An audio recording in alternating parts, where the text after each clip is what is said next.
नमस्कार दोस्तों, good morning. आज अपन पढ़ने जा रहे हैं तिलहनी फसलों के बारे में। तिलहनी फसलें कौन कौन सी हैं, इनके नाम क्या क्या हैं तथा तिलहनी फसल से कौन कौन से उत्पाद अपने को प्राप्त किए जा सकते हैं। साथ साथ में तिलहनी फसलों की वैज्ञानिक खेती कैसे की जा सकती है, इनमें लगने वाले रोग और कीट कौन कौन से हैं। साथ साथ में एक वैज्ञानिक खेती करने का तरीका कौन सा है, कितनी बीज दर मात्रा काम में लेते हैं। जैसा कि अपन खाद्यान्न और दलहनी फसलों में पढ़ते आए हैं, उसी प्रकार इनका भी एक क्या कर पढ़ेंगे, अपन वैज्ञानिक खेती का तौर तरीका पढ़ेंगे। तो तिलहनी फसलें दोस्तों कौन कौन सी होती हैं, जैसे पहले आपको बताएं सोयाबीन, मूंगफली, तिल, अलसी आदि क्या है, तिलहनी फसलों के नाम से जाना जाता है। जिसमें मूंगफली को तिलहनी फसलों के राजा के नाम से जाना जाता है, king of oil seed crop मूंगफली को जाना जाता है। साथ में तिलहनी फसलों की रानी की जहाँ तक बात की जाए तो तिल को तिलहनी फसलों की रानी कहा जाता है। तिल को गरीब के घी के नाम से भी संबोधित किया जाता है दोस्तों। तो आज अपन जल्दी जल्दी पढ़ने जाएंगे कि कौन सी क्रॉप के बारे में। आपके सामने खुलने जा रही है क्रॉप जिसका नाम है king of oil seed crop, मतलब जिसकी बात हो रही है ये है मूंगफली आपके सामने। और इसका बॉटनिकल नेम है दोस्तों अरेचिस हाइपोजिया। किस नाम से जाना जाता है? अरेचिस हाइपोजिया के नाम से जाना जाता है। ये जो अरेचिस और हाइपोजिया दोनों क्या हैं, ग्रीक भाषा के शब्द हैं दोस्तों, और जिसमें इनका अर्थ अलग अलग निकलता है। जिसमें अरेचिस का अर्थ आता है पोड या फली, और हाइपोजिया का मतलब होता है भूमि के नीचे, भूमि के नीचे।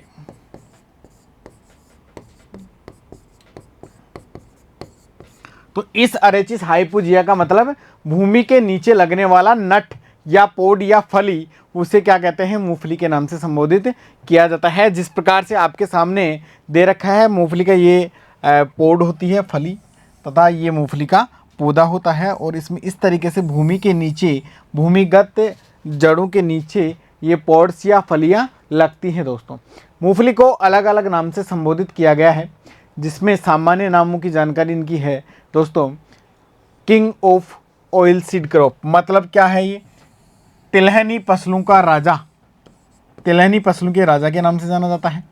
दूसरी बात, पीनट के नाम से इसको जाना जाता है, अर्थ नट के नाम से जाना जाता है, मंकी नट मतलब जैसे बंदरों को मूंगफलियां ज़्यादा पसंद होती हैं, उसी प्रकार से मनीला नट के नाम से, मनीला नट के नाम से इसको जाना जाता है दोस्तों। साथ साथ में अपन बात करते हैं फैमिली इनकी कौन सी होगी। तो फैमिली मैंने जैसा कि बताया था, जिसके फली लगती है, जिस भी फसल के फली लगती है उनकी सबकी फैमिली कौन सी होगी दोस्तों, लेगुमिनेसी। और लेगुमिनेसी का दूसरा नाम क्या है, फेबेसी। मतलब कौन सा नाम है, फेबेसी फसल। फेबेसी के अंदर कौन कौन सी फसलें आती हैं, जो फलीदार फसलें हैं वो सारी किसमें आती हैं, फेबेसी में। दूसरा नाम क्या है इसका, लेगुमिनेसी। और इनकी उप फैमिली कौन सी है दोस्तों, पेपेलियोनियसी।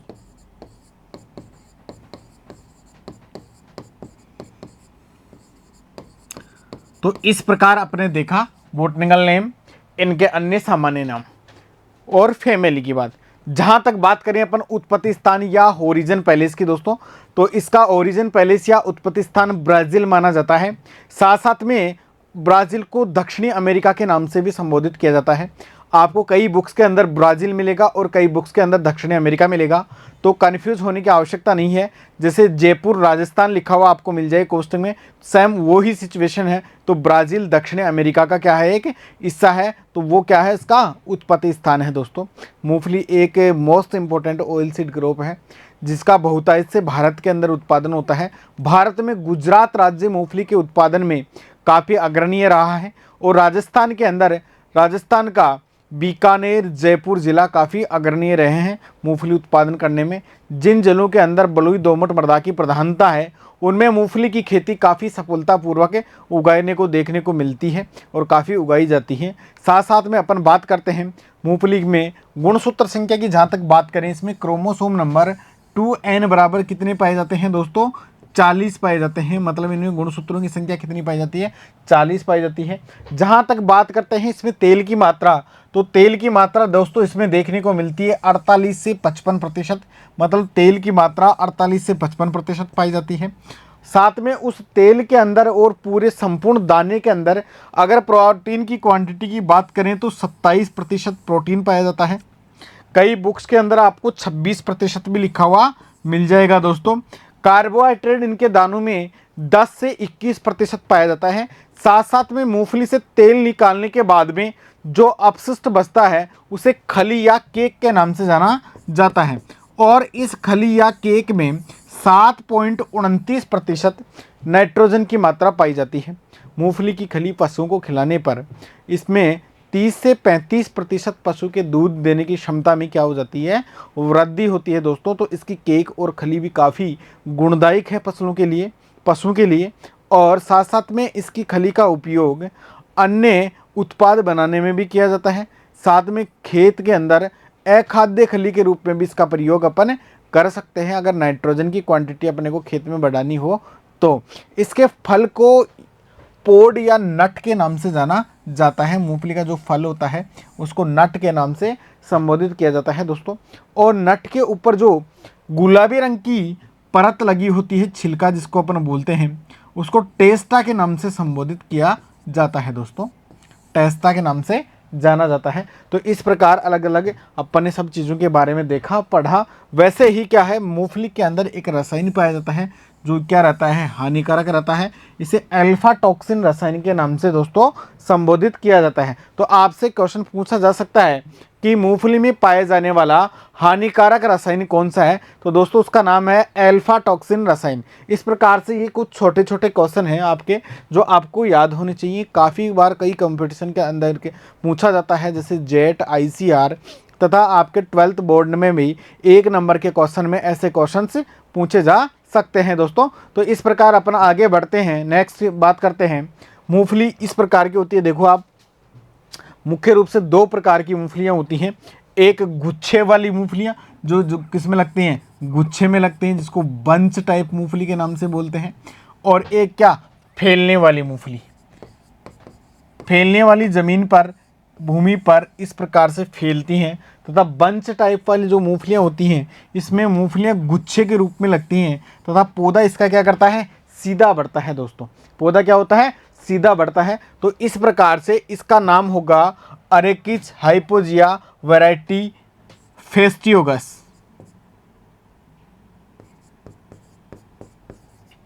फेस्टियोलस। और जो फैलने वाली मूंगफली है इसका बोटनिकल नेम होगा अरेचिस हाइपोजिया वैरायटी पोरकोम्बेंस।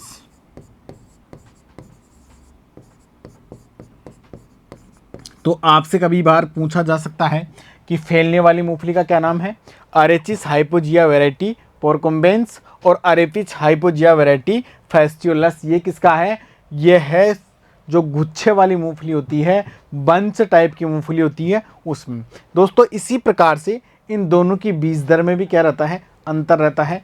क्योंकि ये जो फैलने वाली मूंगफली होती है इसकी बीज दर कम चाहिए होती है, ये ज़मीन पर फैलती है सतह पर बराबर, और इसमें क्या गुच्छे के टाइप में मूंगफली लगती है। नेक्स्ट अपन आगे बात करते हैं दोस्तों जलवायु की।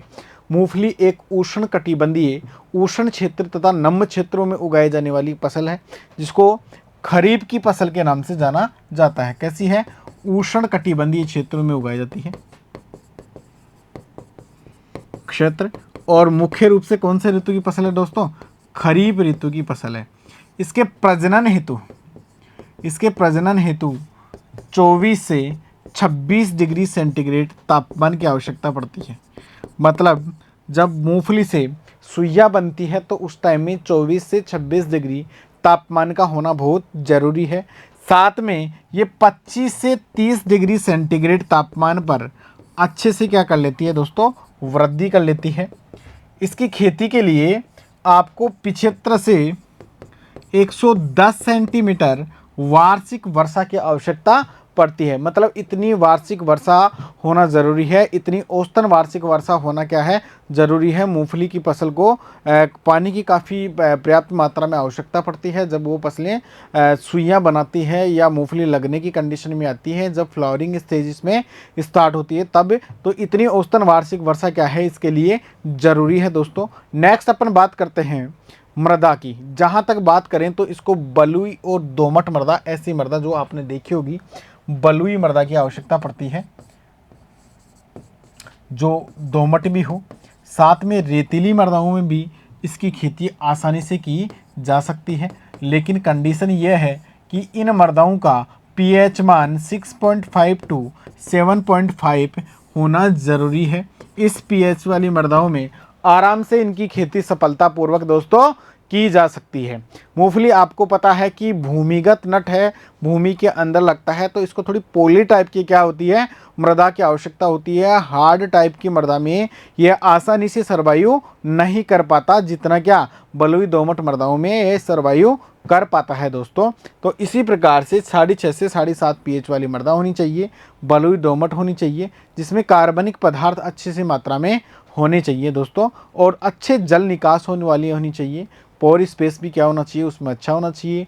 वायु संचार भी क्या होना चाहिए, अच्छा होना चाहिए। तो ऐसी मृदा मूंगफली की खेती के लिए सर्वोत्तम रहती है। नेक्स्ट अपन बात करते हैं भूमि की तैयारी। देखिए दोस्तों, भूमि की तैयारी जैसे अपन अन्य फसलों में करते आ रहे थे, उससे थोड़ी सी आपको बेहतरीन तैयारी की आवश्यकता है मूंगफली के लिए। कैसे?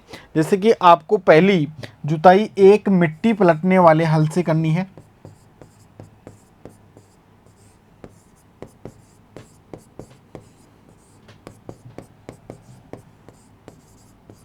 एक जुताई आपको मिट्टी पलटने वाले हल से करनी है। फिर आपको क्या करना है, 3 से 4 जुताइयाँ कल्टीवेटर या हैरो के माध्यम से करनी है।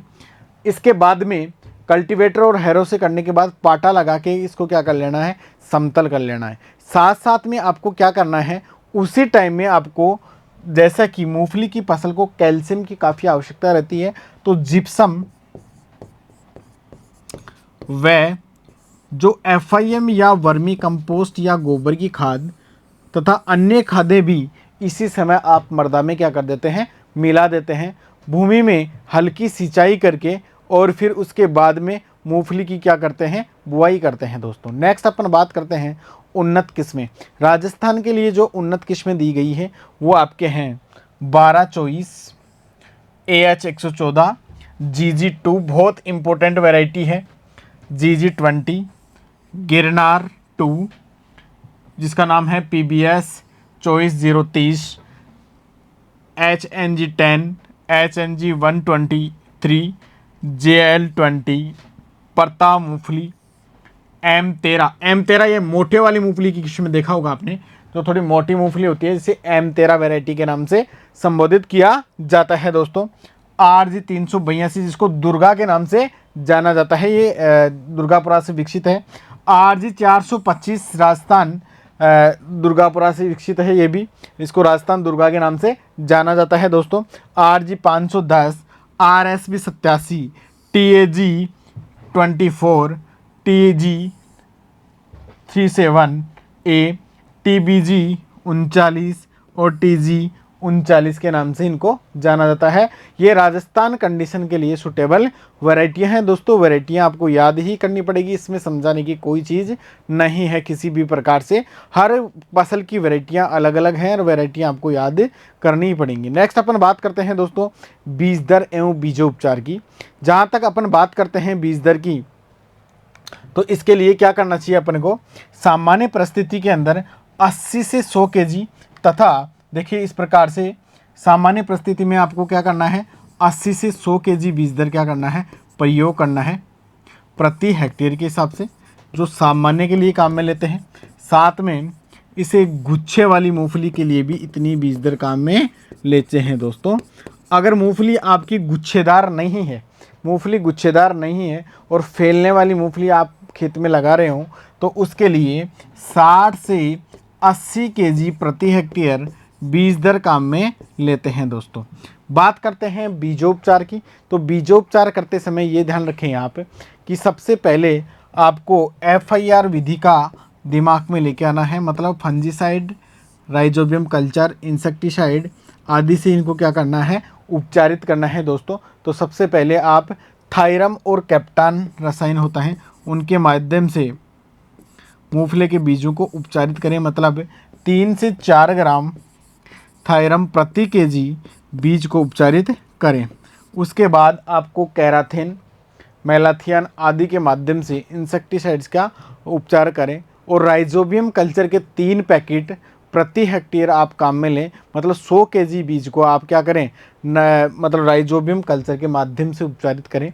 राइजोबियम कल्चर के माध्यम से उपचारित करने का तरीका क्या है, आपको वही क्या करना है, 250 ml का पानी लेना है, उसमें 1 लीटर गुड़ डालना है और गुड़ डालने के बाद उस सॉल्यूशन को आपको बीजों के ऊपर डालना है और राइजोबियम कल्चर इसके ऊपर डाल देनी है दोस्तों। तो इस प्रकार से आप इनका ट्रीटमेंट कर सकते हैं।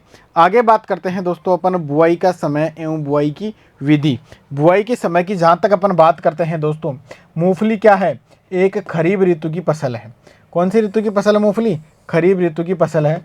तो इसकी बुआई ज़्यादातर जून तथा जुलाई माह के अंदर की जाती है दोस्तों। देखो इस प्रकार से जून और जुलाई माह क्या है, इसका बुआई का समय है। अगर कुछ जल्दी बुआई करनी है तो जून के प्रथम सप्ताह में कर सकते हैं आप, अदरवाइज थोड़ी लेट बुआई करनी है तो जुलाई का अंतिम सप्ताह में आप बुआई कर सकते हैं। ये मूंगफली की बुआई का उचित समय है। जब मानसून या वर्षा ऋतु स्टार्ट होती है तब आप बुआई करें। बुआई की विधि क्या होनी चाहिए, आप इसकी कतारों में बुआई करते हैं दोस्तों, कतारों में बुआई करें इस प्रकार से, जिसमें कतार से कतार की दूरी आपको 30 सेंटीमीटर छोड़नी है। 30 सेंटीमीटर आप कतार से कतार की दूरी रखते हैं तथा पौधे से पौधे की दूरी 10 सेंटीमीटर आपको रखनी है दोस्तों। मतलब 30 × 10 के ऊपर आप मूंगफली को लगा सकते हैं इस प्रकार से। साथ साथ में बीज की जो गहराई है, डेप्थनेस है सोइल के अंदर, वो 5 से 7 मीटर रखनी है आपको, सेंटीमीटर रखनी है, सॉरी 5 से 7 सेंटीमीटर आपको बीज की गहराई रखनी है। इसमें सफलतापूर्वक मूंगफली आसानी से उग जाती है दोस्तों। आप सबसे पहले खेत की तैयारी के बाद में हल्का सा पानी की सिंचाई करके और एक दिन सुखा के भूमि को अच्छी तरीके से, और फिर उसके बाद में मूंगफली की बुआई करें। ये देसी हल के माध्यम से भी की जा सकती है, जिसमें ओरनी की सहायता से की जा सकती है, या सीड्रिल पेटी के माध्यम से आप बुआई करें दोस्तों। नेक्स्ट अपन बात करते हैं खाद एवं उर्वरक की। आपको पता है कि मूंगफली को कैल्शियम और बोरोन की काफ़ी अच्छी आवश्यकता रहती है, क्योंकि कैल्शियम और बोरोन की कमी के कारण मूंगफली की फलियों में दाने नहीं बनते, खाली रह जाते हैं, जिसे पॉपिंग के नाम से संबोधित किया जाता है दोस्तों। तो इस या डेड हट के नाम से संबोधित, खोखला हृदय के नाम से संबोधित किया जाता है दोस्तों। तो इस प्रकार आपको कैल्शियम और बोरोन की पूर्ति के लिए प्रति हेक्टर 250 केजी आपको जिप्सम का प्रयोग करना है, जिप्सम का प्रयोग करना है। साथ में आपको 10 से 15 टन प्रति हेक्टेयर गोबर की खाद या FIM डालनी है भूमि की तैयारी के समय। साथ में नाइट्रोजन की मात्रा आप 100 से 120 केजी प्रति हेक्टेयर डालेंगे। हालांकि मूंगफली नाइट्रोजन खुद भी फिक्स करता है, क्योंकि ये क्या है, एक प्रकार से लेगुमिनेसी फसल है, लेकिन इसकी अच्छी वृद्धि और विकास के लिए 100 से 120 केजी नाइट्रोजन की आवश्यकता रहती है। साथ में 60 से 80 केजी फास्फोरस प्रति हेक्टेयर तथा पोटास 50 से 60 केजी पोटास की क्या रहती है, इसको आवश्यकता रहती है दोस्तों। और तिलहनी फसल है तो इसमें तेल की मात्रा बढ़ाने के लिए 25 केजी सल्फर भी प्रति हेक्टेयर डालते हैं अपन दोस्तों। ये खाद और उर्वरकों में अपने काम में लेते हैं। इस प्रकार से आपको सल्फर डालना है, कैल्शियम बोरोन की पूर्ति के लिए जिप्सम डालना है आपको, क्योंकि जिप्सम के अंदर क्या होता है, 29.2% कैल्शियम पाया जाता है तथा जिप्सम में 18.6% सल्फर पाया जाता है। तो इसकी पूर्ति के लिए आप जिप्सम का प्रयोग करें दोस्तों। नेक्स्ट अपन बात करते हैं आगे सिंचाई की। जहाँ तक बात करते हैं तो ये मूंगफली का पौधा आपको अच्छी तरीके से दिख रहा होगा। मतलब इसमें सिंचाई की पहली अवस्था है पैगिंग अवस्था। पैगिंग अवस्था को सुइयां बनना भी कहते हैं। क्या कहते हैं, सुइयां बनना, पैग जिसको बोलते हैं। देखिए दोस्तों, ये मूंगफली की क्या है, पत्तियां हैं, लीवीज, और इसके बाद में ये फ्लावर है, ये भूमि की सतह है,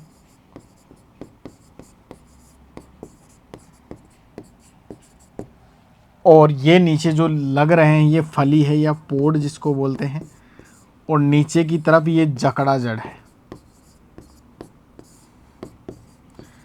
इस प्रकार से इस चित्र में आपको दिख रहा होगा अलग अलग प्रकार से। तो जो पुष्पन क्रिया हो रही है उसके साथ साथ मूंगफली के अंदर ये जो सुइयां निकल रही, इनको क्या बोलते हैं, सुइयां बोलते हैं, या पैग के नाम से इनको जाना जाता है दोस्तों। इस प्रकार से जो ये संरचना आपको दिखाई दे रही है, इन्हीं की क्या लगती हैं, फलियां लगती हैं। जड़ें क्या करती हैं, जो जड़ें नीचे की तरफ आपको दिख रही हैं, ये खनिज लवण व जल का अवशोषण करने में क्या है दोस्तों, सहायक है। उसी समय क्या लगते हैं, इसमें फ्लोरिंग क्रिया होती है या पुष्पन क्रिया होती है। आगे अपन जहाँ तक बात करते हैं, नेक्स्ट चित्र के अंदर आपको स्पष्ट दिख रहा होगा, इस प्रकार से ये पत्तियां दिख रही हैं, फूल, पकी हुई फलियां, साथ साथ में ये जकड़ा जड़ें दिख रही हैं, और इन्हीं सुइयों के क्या लगते हैं, आगे जाके फली या पोड़ लग रही है, मूंगफली लग रही है दोस्तों। तो इस प्रकार से आप इन चित्रों को एक बार गौर से देख सकते हैं, जिसमें इसको पैगिंग स्टेज के नाम से संबोधित किया जाता है। जब ये पैगिंग स्टेज आती है तो उस समय मूंगफली को लगभग 55 डेज हो जाते हैं, मतलब 55 दिन पे ये अवस्था आती है, पैगिंग अवस्था। तो इस समय सिंचाई की काफ़ी आवश्यकता रहती है।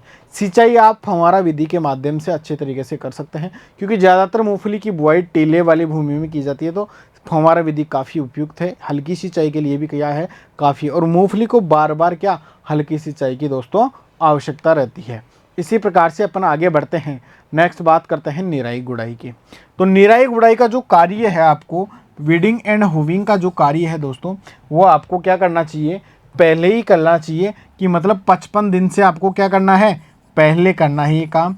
क्योंकि जब सुइयां बन जाती हैं या पैगिंग अवस्था आ जाती है, तो उस समय अपन निराई गुड़ाई का कार्य नहीं कर सकते। क्यों नहीं कर सकते, क्योंकि उस समय क्या होता है कि सुइयां कटने का डर ज़्यादा रहता है। क्योंकि जिन औजारों से या जिन यंत्रों के माध्यम से अपन मूंगफली की गुड़ाई करते हैं, उन यंत्रों से क्या मूंगफली की जड़ें या वो जो सुइयां बनती हैं, पैग बनते हैं, वो पैग कटने के क्या रहता है, डर रहता है। इसलिए मूंगफली की निराई गुड़ाई 55 दिन बाद में कभी भी नहीं करते हैं। उसके बाद में अगर आपको निराई गुड़ाई के माध्यम से खरपतवार नष्ट नहीं हुए हैं आपको, तो रासायनिक विधि जिसका नाम है टॉक E25 रसायन का आप छिड़काव करके और इसके माध्यम से खरपतवार नियंत्रण कर सकते हैं, या नाइट्रोफेन नामक खरपतवारनाशी का प्रयोग कर सकते हैं दोस्तों। और तो इस प्रकार से इनकी निराई गुड़ाई और खरपतवारों का नियंत्रण हो जाता है। नेक्स्ट अपन बात करते हैं दोस्तों पादप संरक्षण की। मूंगफली में जो होने वाले कीट बीमारियां हैं, ज़्यादातर मूंगफली के अंदर सफ़ेद लट नामक जो इंसेक्ट है उसका आक्रमण ज़्यादा होता है दोस्तों। जैसे ये है सफ़ेद लट की स्ट्रक्चर, जिसको होलोट्रेकिया कॉन्सिगुनिया के नाम से जाना जाता है। इसकी जो गर्भ अवस्था रहती है, ये काफ़ी क्या, हानिकारक अवस्था रहती है, और ये क्या, मूंगफली के दाने को खाकर नष्ट कर देती है उस समय, या पैग को दाने से क्या कर देती है, काट कर अलग कर देती है। तो ये मूंगफली का मुख्य इंसेक्ट है। एक प्रकार से सर्वहारी इंसेक्ट है, ज़्यादातर ये सफ़ेद लट हर फसल में आपको मिल जाएगा लगा हुआ। तो इस प्रकार से दीमक की तरह ये कार्य करता है। साथ साथ में मूंगफली की फसल में दूसरा इंसेक्ट लगता है, तो वो कौन सा लगता है, दीमक लगता है।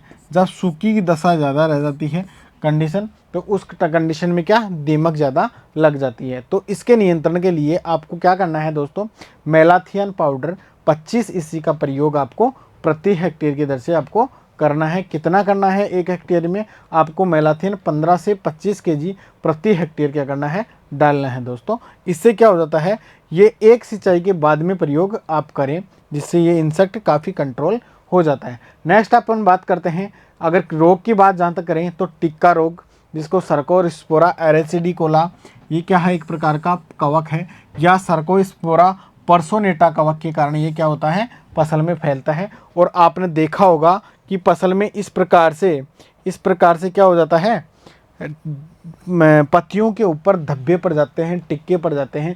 ये मूंगफली की फसल की मुख्य बीमारी है टिक्का रोग, जो किसके माध्यम से सर्कोस्पोरा एरिचिडिकोला या सर्कोस्पोरा पर्सोनेटा कवक के कारण दोस्तों फैलता है। काफ़ी इंपॉर्टेंट क्वेश्चन आपके बोर्ड एग्जाम की दृष्टि से भी, टिक्का रोग, इसको बायोलॉजी में भी पूछा जाता है आपके, और एग्रीकल्चर में भी पूछा जाता है दोस्तों। नेक्स्ट अपन बात करते हैं इसका कंट्रोल किसके माध्यम से करें टिक्का का। तो आप क्या करें, मैंकोजेब 1.5 kg प्रति हेक्टर, मैंकोजेब का क्या करना है, 1.5 kg प्रति हेक्टर बुआई की 40 दिन बाद क्या करें, छिड़काव करें। इससे इसका काफ़ी कंट्रोल हो सकता है दोस्तों। नेक्स्ट अपन बात करते हैं जड़ गलन रोग। मूंगफली की ये भी काफ़ी समस्या रहती है एक प्रकार से।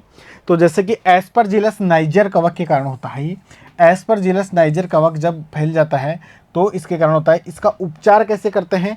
ट्राइकोडर्मा 6 ग्राम प्रति केजी बीजोपचार करें। मतलब जब बीजोपचार करें तो उस समय ट्राइकोडर्मा का प्रयोग करें। आपको काफ़ी अवस्था में मिल जाएगा, मूंगफली की ये दशा देखते हुए आपको मिल जाएगा, या इस प्रकार से जड़ों को गलते हुए आपने देखा होगा। ये जड़ गलन रोग होता है जो एस्परजिलस कवक के माध्यम से फैलता है दोस्तों। नेक्स्ट अपन बात करते हैं रोजेट रोग। ये वायरस या वायरस द्वारा फैलता है और इसका वाहक है एफिड। एफिड जो चेपा होता है ना, उसके माध्यम से इसको एक पौधे से दूसरे पौधे में फैलाने का कार्य करता है। और मुख्य रूप से ये किसके माध्यम से फैलता है? वायरस के माध्यम से। मतलब एक प्रकार की वायरल बीमारी है। तो पत्तियां इस प्रकार से पीली पड़ जाती हैं, गुच्छे नुमा हो जाती हैं, और साथ साथ में पत्तियों के ऊपर डॉट डॉट डॉट से हो जाते हैं। तो ये रोजेट रोग हो गया। और नेक्स्ट बात करते हैं अपन पीलिया रोग की। मूंगफली में शुरुआती अवस्था में ये पीलिया रोग ज़्यादातर आपने देखा होगा। ज़्यादातर नाइट्रोजन पोषक तत्व है, लोहा पोषक तत्व है, जिंक पोषक तत्व की कमी के कारण होता है, जिसमें लोहा मतलब फेरस और जिंक दोनों क्या है इसके लिए काफ़ी जिम्मेदार हैं। इसमें के लिए फेरस ऑक्साइड और जेडेनसोफोर जिंक सल्फेट वगैरह इसके लिए क्या करते हैं अपन छिड़काव करते हैं। और भूमि में आवश्यकता पड़ती है तो भूमि की तैयारी के समय भी ये देते हैं। तो इस प्रकार से मूंगफली की पत्तियां इस रोग में क्या हो जाती हैं? पीले रंग की हो जाती हैं। इसलिए इसको पीलिया रोग या येलोइंग बीमारी के नाम से दोस्तों संबोधित किया जाता है। नेक्स्ट अपन बात करते हैं कटाई या हार्वेस्टिंग की। जहाँ तक कटाई और हार्वेस्टिंग की बात करते हैं अपन, 31 अक्टूबर से 15 नवंबर तक जब मूंगफली के दाने क्या 75% क्या हो जाएं? पक जाएं, तब क्या वो करना चाहिए अपने को? इसकी खुदाई कर लेनी चाहिए। खुदाई से पूर्व क्या करना है आपको? सबसे पहले भूमि में नमी बनाए रखने के लिए पहले क्या करना है? पूर्व में हल्की सिंचाई आवश्यक है, जो 7 से 10 दिन में फलियां अलग कर देते हैं। ठीक है दोस्तों, आप क्या करें? मूंगफली की खुदाई करें तो उससे पहले भूमि को अच्छी तरीके से क्या कर लें? एक बार हल्की सिंचाई से गीला कर लें, ताकि उसमें लगने वाले पोड या फलियां भूमि से गीली मिट्टी होगी तो आसानी से क्या हो जाएंगी? अलग हो जाएंगी दोस्तों। मूंगफलियां टूट के भूमि के अंदर नहीं रहेंगी। तो इसमें सफलतापूर्वक अपने को अलग किया जा सकता है। फिर उसके बाद में आपको क्या करना है? मूंगफलियों को इकट्ठा करना है, मतलब जितने भी पत्तियों समेत इकट्ठा करना है, और 7 से 10 दिन बाद में उसको क्या करना है? आपको अलग कर लेना है। इसके बाद में आपको अगर उपज की बात जहाँ तक करें तो जो गुच्छेदार किस्में हैं, गुच्छेदार किस्मों की आपको 12 से 15 क्विंटल उपज प्रति हेक्टेयर दोस्तों प्राप्त होती है। इसके बाद में फैलने वालों की बात करें तो फैलने वालों की इसकी तुलना में ज़्यादा उपज प्राप्त होती है। फैलने वाली मूंगफली की 18 से 20 क्विंटल उपज प्रति हेक्टेयर दोस्तों प्राप्त होती है। मतलब 18 से 20 क्विंटल मूंगफली आपको प्राप्त हो गए। अगर सिंचित क्षेत्रों की जहाँ तक बात करें, अपन सिंचाई के माध्यम से अच्छे जहाँ पर सोर्स अवेलेबल है वहाँ की अगर बात करते हैं तो सिंचित क्षेत्रों में इसकी 20 से 40 क्विंटल उपज प्रति हेक्टेयर दोस्तों अपने को प्राप्त होती है। और अगर भंडारण करना चाहते हो आप तो तिलहनी फसलों को के दानों को 6 से 8% नमी पर आपको क्या करना है दोस्तों? भंडारित करना है। अगर दलहनी फसलों के भंडारण की बात आए तो दलहन को 8 से 10% नमी पे बात करते हैं। और खाद्यान्न की जहाँ तक बात आती है तो खाद्यान्न को 10 से 12% नमी के ऊपर आपको क्या करना है? भंडारित करना है। तो मूंगफली क्या है? तिलहनी फसल है। तो तिलहनी फसलों को कितने नमी पे भंडारित करेंगे दोस्तों? 6 से 8% नमी के ऊपर आप करते हैं, भंडारित करते हैं। इसे सूखा चारा जिसको नीरनी के नाम से भी जानते हैं, ये 30 से 35 क्विंटल प्रति हेक्टेयर आपको प्राप्त होगा, जो काफ़ी भेड़ बकरियों को खिलाने तथा अन्य गाय भैंस भेड़ बकरियों को खिलाने के लिए क्या है? उपयुक्त है। मूंगफली में कैल्शियम काफ़ी अच्छी मात्रा में पाया जाता है तथा इसके तेल में विटामिन ई भी काफ़ी अच्छी क्वांटिटी में पाया जाता है। यह एक प्रकार का C3 स्वपरागित पौधा है दोस्तों, स्वपरागित पौधा है। इसे गरीब का बादाम भी कहा जाता है। मूंगफली को गरीब के बादाम के नाम से भी संबोधित किया जाता है। तो इस प्रकार से उम्मीद करते हैं सब लोगों को मूंगफली की फसल अच्छे से समझ में आई होगी दोस्तों। अगली फसल पढ़ने जाएंगे तिल, जो एक प्रकार की तिलहनी फसल है दोस्तों। तिल को तिलहनी फसलों की रानी के नाम से दोस्तों संबोधित किया जाता है। इस प्रकार से आप देख सकते हैं तिल का उपयोग तेल निकालने के साथ साथ रेवड़ी, गजक तथा अन्य उत्पाद बनाने में भी किया जाता है। तिल कुटा जैसे अन्य उत्पाद बनाते हैं उसमें किया जाता है। कई प्रकार की मिठाइयों के अंदर भी तिल का प्रयोग किया जाता है। ज़्यादातर 20% भाग का उपयोग केवल दाने के रूप में किया जाता है, जिस दाना को उपयोग करने के लिए किया जाता है। अन्यथा 80% तिल का उपयोग ज़्यादातर तेल निकालने में ही किया जाता है। दोस्तों आगे अपन बात करते हैं तिल का बॉटनिकल नेम जिसकी बात करें तो इसे सीसेमम इंडिकम के नाम से जाना जाता है।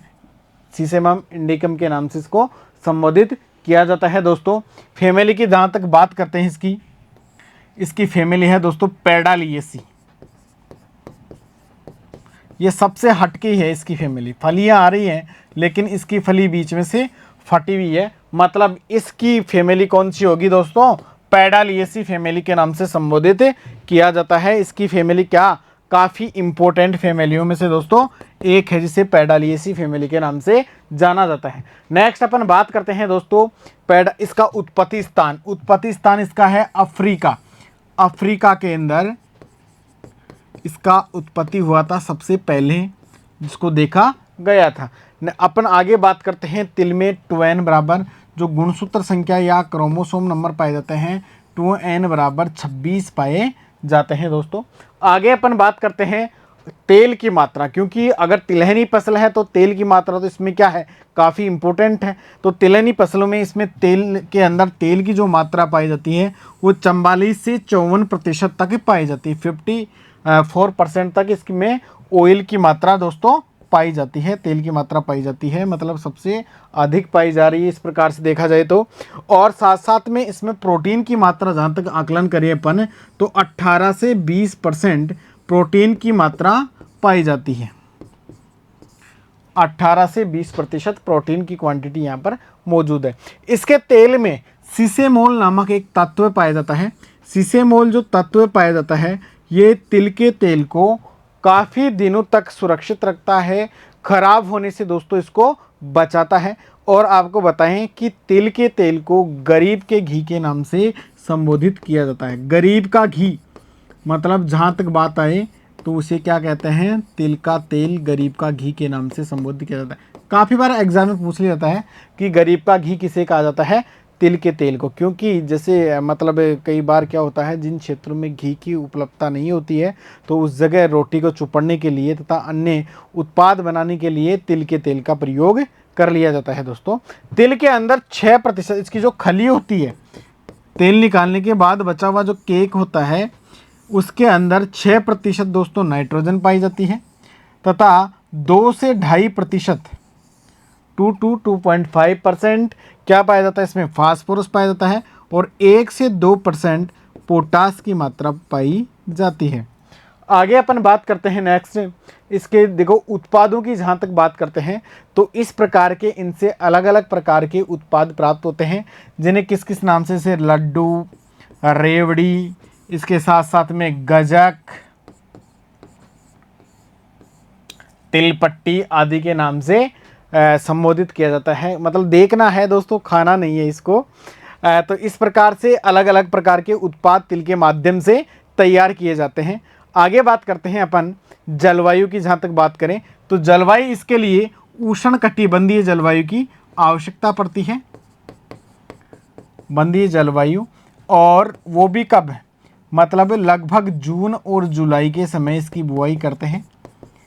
साथ साथ में इसकी खेती के लिए 20 डिग्री सेंटीग्रेड से जो नीचा तापमान आ जाता है, जब 20 डिग्री सेंटीग्रेड से कम तापमान आ जाता है तो वो क्या इसके लिए हानिकारक रहता है।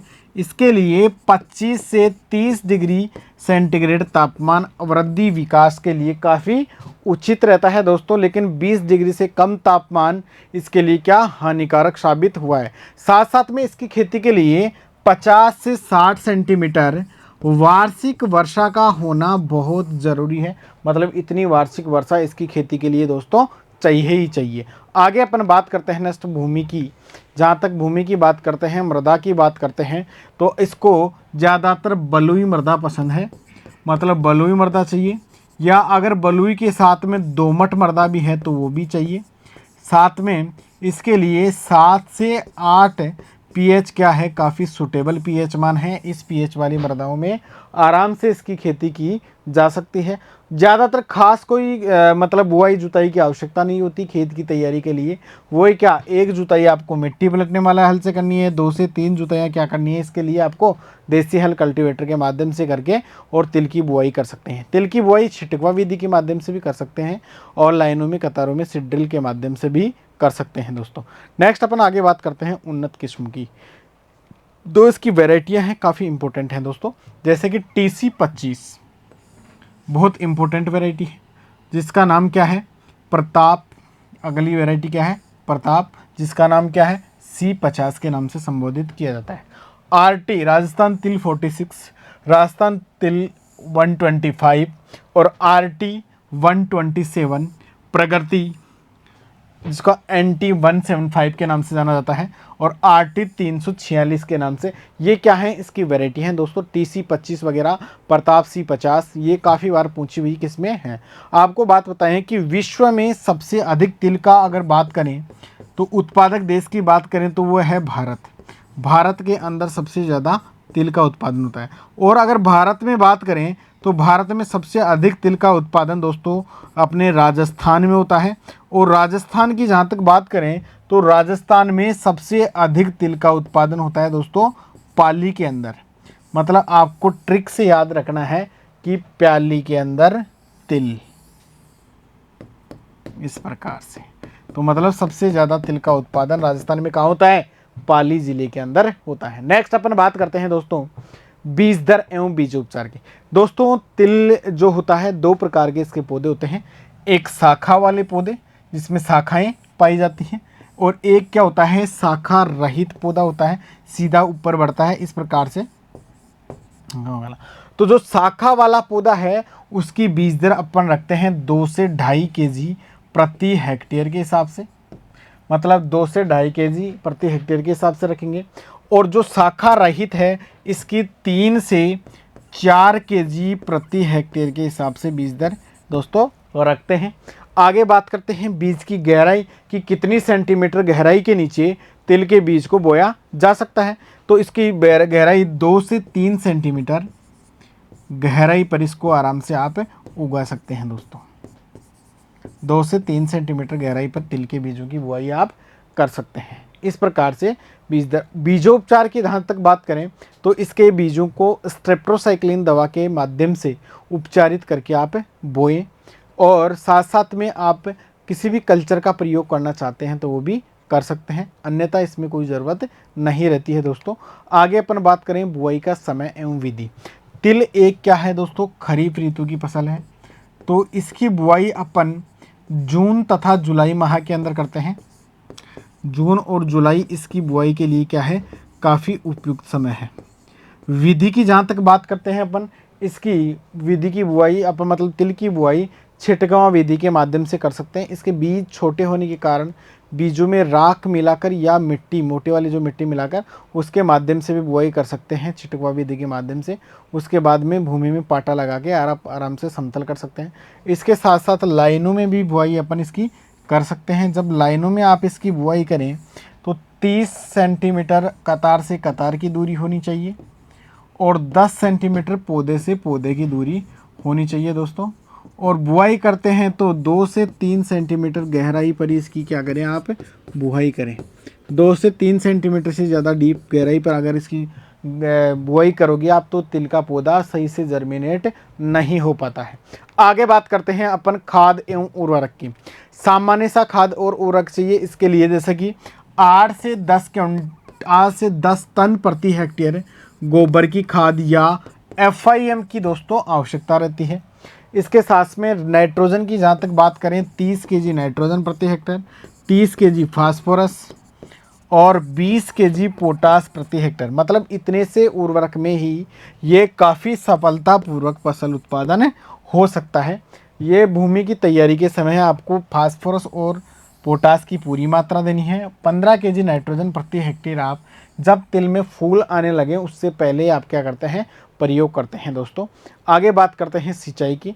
तो पुष्पन अवस्था पर, वैसे जब बारिश के ऊपर ही आधारित रहता है ये, और अगर बारिश नहीं आ रही है तो आप पुष्पन अवस्था पे तिल की सिंचाई बिल्कुल ज़रूर करें। इस समय इसको काफ़ी पानी की आवश्यकता रहती है, मतलब 50 से 60 सेंटीमीटर वार्षिक वर्षा की आवश्यकता रहती है इसको, इसलिए इसमें सिंचाई पुष्पन अवस्था पर जरूर करें। दूसरी सिंचाई आप फलियां बनते समय करें दोस्तों।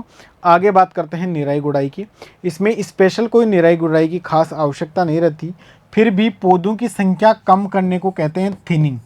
मतलब इसमें पौधों की संख्या को कम किया जाता है, 10 से 15% पौधे उखाड़ लिए जाते हैं, जिस प्रोसेस को थिनिंग के नाम से संबोधित किया जाता है। ये पौधे में क्वालिटी के लिए तथा इसके साथ साथ में उत्पादन बढ़ाने के लिए किया जाता है कि ज़्यादा पौधे जब खेत में होते हैं तो पोषक तत्व कम मिलते हैं, वो लाइट तथा जल अवशोषण अन्य क्रियाओं के लिए कंपटीशन करते हैं। तो इसमें क्या थिनिंग की प्रोसेस की जाती है, पौधों की संख्या कम की जाती है दोस्तों, इसको थिनिंग के नाम से जाना जाता है। ये आपको करना ज़रूरी है। थिनिंग की प्रोसेस आप लगभग 20 से 25 दिन बाद में अप्लाई कर दें, मतलब जब 20 से 25 दिन हो जाएं आपको बुआई करने के बाद में, तो उसके बाद में आपको थिनिंग की प्रोसेस को अप्लाई करना है। आगे अपन बात करते हैं जहाँ तक पादप संरक्षण की, तो इसका मुख्य इंसेक्ट है दोस्तों तिलहोक मोथ। तिलहोक मोथ इसका प्रयोग के लिए, मतलब ये काफ़ी नुकसान पहुंचा देता है। तिलहोक मोथ पत्तियों को खा जाता है, फूलों को खा जाता है, तो इसके लिए मेलाथियन पाउडर का आप प्रयोग कर सकते हैं। नेक्स्ट अपन बात करते हैं रोग की। तो रोग जहाँ तक बात करते हैं, तिल की मुख्य बीमारी है दोस्तों फाइलोडी। मतलब ये क्वेश्चन काफ़ी बार पहुंचा गया है अच्छे एग्जामों में कि तिल की मुख्य बीमारी कौन सी है दोस्तों। तो तिल की मुख्य बीमारी जिसका नाम है फाइलोडी के नाम से इसको संबोधित किया जाता है, काफ़ी बार इस क्वेश्चन को पूछा गया है। इस बीमारी में जैसे पौधे की दशा आपको इमेज में दिख रही होगी, उस प्रकार से झुलसे हुए पौधे की तरह आपको दिखाई देंगे, या जैसे गुच्छे के रूप में पौधा क्या हो जाता है, एक जगह इकट्ठा हो जाता है। तो ये बीमारी काफ़ी हानिकारक बीमारी सिद्ध हुई है तिल के लिए, उत्पादन को गिरा देता है। इसके बाद में अपन बात करते हैं कटाई की। तिल की फसल की जब अपन कटाई करते हैं तो इसकी छोटे छोटे, मतलब एक प्रकार से बंडल अपन क्या कर लेते हैं, इसमें बांध लेते हैं, मतलब पौधों का जैसे बंडल बांध लेते हैं। उन बंडलों को क्या कर देते हैं अपन, खेत में अलग अलग प्रकार से उनको खड़ा कर देते हैं, ऐसे इस प्रकार से बांध के। और उस बांधने के बाद में, मतलब जब ये फलियां अच्छी प्रकार से सूख जाती हैं, मतलब इस प्रकार से खड़ा कर देते हैं अपन, सूख जाती हैं, तब अपन को इनको अलग कर लेते हैं। अब बात करते हैं कि कटाई कब करें। कटाई जब फूल आके फलियां अच्छी तरीके से भर जाएं तथा फलियां चटकने लग जाएं, तब इसकी कटाई अपने को करनी है। तिल की कटाई आप सुबह के समय करें, जब फलियां अच्छे से झड़ जाएं और फली का जो मुंह है वो अच्छे से खुल जाए। उसके बाद में तिल को उल्टा करके, और मतलब इसको पूरे बंडल को और झाड़ लिया जाता है। इसके माध्यम से आप क्या इसकी कटाई भी कर सकते हैं और हार्वेस्टिंग भी कर सकते हैं, भंडारण कर सकते हैं। जब बात करें उपज की, तो 1 हेक्टेयर क्षेत्रफल में तिल का 8 से 10 क्विंटल उत्पादन प्राप्त हो जाता है, तथा साथ साथ में डंठल भी प्राप्त हो जाते हैं, जिसे ईंधन के रूप में जलाने के लिए काम में लिया जाता है दोस्तों। तो ये आपकी तिल की फसल आज क्या हो गई, कंप्लीट हो गई दोस्तों। धन्यवाद।